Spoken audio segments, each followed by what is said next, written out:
আজকে সাসপেনশনের সংবাদ যখন প্রকাশ্যে আসে তখন শুভেন্দু অধিকারী বিরোধী দলনেতা তিনি দলীয় বিধায়কদের সঙ্গে বৈঠক করেন এবং বৈঠকের পর বেশ কয়েকটি সিদ্ধান্ত নেওয়া হয়েছে এবং সিদ্ধান্ত নেওয়া হয়েছে এই কারণেই যে আগামীকাল যেহেতু আগামীকাল মুখ্যমন্ত্রী এই বাজেট বক্তৃতায় রাজ্যপালের ভাষণের পরিপ্রেক্ষিতে মমতা বন্দ্যোপাধ্যায়ের বক্তৃতা রাখার কথা, ঠিক সেই সময় বিধানসভার বাইরে ধর্নায় বসবেন বিরোধী দলনেতা। অর্থাৎ কালকে মমতা বন্দ্যোপাধ্যায় বলার আগে যেখানে শুভেন্দু অধিকারীর বলার কথা ছিল, কিন্তু যেহেতু তিনি সাসপেন্ড সেই সুযোগ তার থাকবে না, ঠিক সেই সময়টাকে ব্যবহার করে কৌশলী পদক্ষেপ নিয়েছেন বিরোধী দলনেতা। বিধানসভার গেটের বাইরে 12টা থেকে তিনি ধর্নায় বসবেন বিধায়কদের নিয়ে এবং সেটা সমাজ মাধ্যমে লাইভ করা হবে, তিনি সেটাও ঘোষণা করেছেন। এবং মমতা বন্দ্যোপাধ্যায় যেদিন যেদিন বিধানসভায় আসবেন বিরোধী দলনেতা তাদের বয়কট করবেন এবং তিনি যে ভাতা পান এই 30 দিন সেই ভাতা নেবেন না, এটাই সিদ্ধান্ত নেওয়া হয়েছে।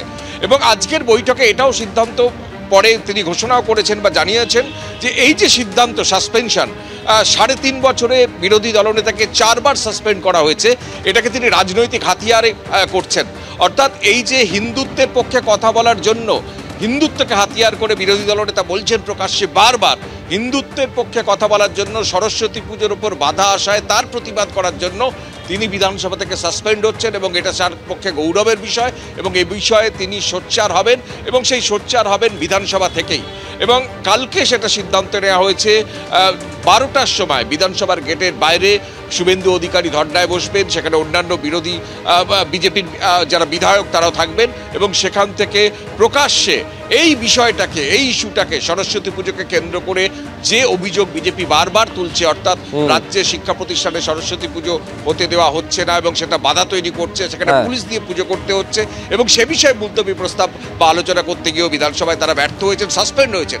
এই বিষয়টায় তারা সামনে আনতে চান এবং কালকে বিধানসভার গেটের বাইরেই সেটা তারা প্রদর্শন করবেন।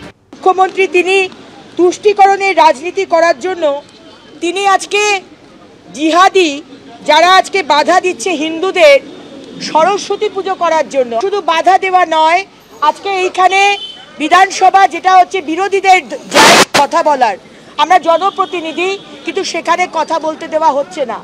আমরা দাবি করেছি মুখ্যমন্ত্রীর কোনো স্টেটমেন্ট নেই, কেন পুলিশ পাহারায় সরস্বতী পুজো হবে, মুখ্যমন্ত্রীকে জবাব দিতে হবে। এবং যে জিহাদিরা আজকে এই কাণ্ড করছে, সরস্বতী পুজো করতে দিচ্ছে না, তাদেরকে ইনি চটাতে চান না শুধু ভোট ব্যাংকের জন্য। আমরা আমাদের আলোচনা করতে দেয়নি, আমরা প্রতিবাদ করেছি সেখানে প্রায় 10 মিনিট এবং আমাদের বিরোধী দলনেতার নেতৃত্বে আমরা ওয়াকআউট করেছি। বিধানসভা হিন্দু বিরোধী বা মুসলমান বিরোধীর প্রমাণ করার জায়গা তো নয়। বিধানসভা মানুষের দাবি দাওয়া পূরণ করবার দাবি জানানো, দাবি দাওয়া পূরণ না হলে প্রতিবাদ করা, এটাই আমরা জানি। বিধানসভা হোক, লোকসভা হোক, পার্লামেন্টারি সিস্টেমে এটা হচ্ছে নিয়ম।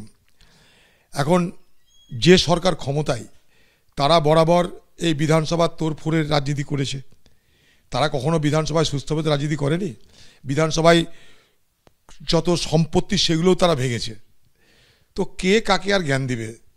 আর যারা বলছে তাদেরকে বলতে চাই যে আমাদেরও তো এই পার্লামেন্ট থেকে বার করেছে, আমাদের সব এমপিকে বার করে দিয়েছিল, আমি সমেত, সব মানে সব।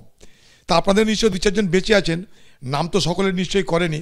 তো কে কার কাছে নীতির কথা শুনবে আর কে কার কাছে জ্ঞানের কথা শুনবে, এটা হচ্ছে সবথেকে বড় কথা।